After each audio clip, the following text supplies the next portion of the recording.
देखिए, सबसे आपत्तिजनक बात यह है कि राहुल गांधी एक ऐसे नेता बन गए हैं जो देश के बाहर जाकर के देश की बुराई करते हैं। ऐसा अपने देश में भी हमने और किसी नेता को नहीं देखा। आप अमेरिका के ही नेताओं की बात करिए, जॉर्ज बुश की बात करिए, बिल क्लिंटन की बात करिए, डोनाल्ड ट्रंप की बात करिए, या फिर बाइडेन साहब की बात करिए। ये भी कई बार विपक्ष में रहे हैं, लेकिन ये कभी अपने देश के बाहर जा करके अपने देश की, अमेरिका की बुराई नहीं करते। मगर अमेरिका में राहुल गांधी देश की बुराई कर रहे हैं, देश के संस्थाओं की बुराई कर रहे हैं। तो ये देश देख रहा है। ऐसा व्यक्ति जो अपने ही देश की विश्व के फोरम पे बुराई करता हो, वो देश के लिए कितने खतरनाक हो सकते हैं, इसका अंदाजा लगाया जा सकता है। राजनीतिक युद्ध अपने देश का अपने देश में लड़ा जाता है। दूसरी बात, राहुल गांधी सरासर झूठ परोस रहे हैं। कई ऐसी बातें उन्होंने बोली हैं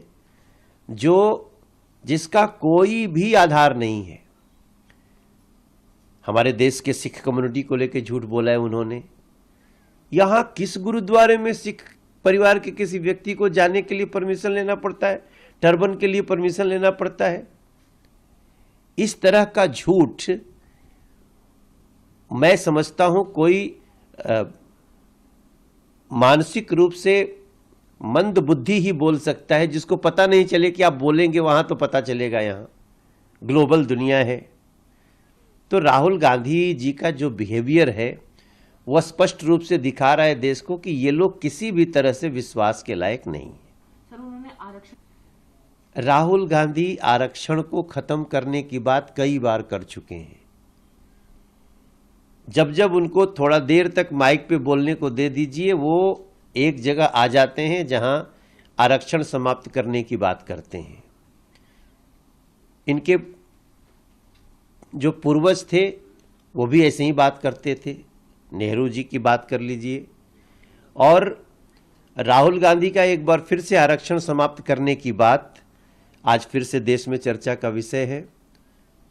जो लोग बाबा साहब भीमराव अंबेडकर को जीते जी कभी जीतने नहीं दिए,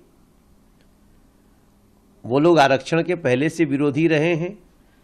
लेकिन आरक्षण मिल रहे लोगों को कैसे संपूर्ण रूप से उनको फायदा हो, इसकी चर्चा कभी वो नहीं करते हैं। आज फिर से एक बार उन्होंने आरक्षण के विरुद्ध बात करी है और देश में ये बात फैल रही है। देखो जी, मैं हैरान हूं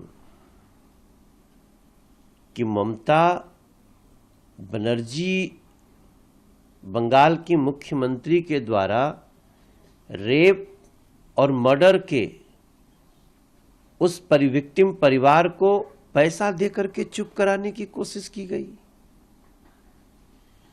जब ये समाचार देश के लोगों को पता चलेगा, चल रहा है, उस परिवार पे क्या गुजरा होगा और देश पे क्या गुजरेगा।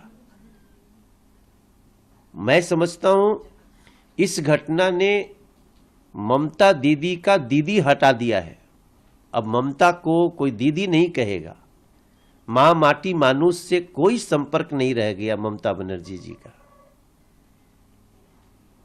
पहले इस घटना को सुसाइड दिखाना अपने पुलिस से, बाद में सारे साक्ष्य को समाप्त करने के लिए तोड़फोड़ करना, हजारों गुंडे भेज देना, उस जो वहां का प्रिंसिपल है उसको बचाने की कोशिश करना।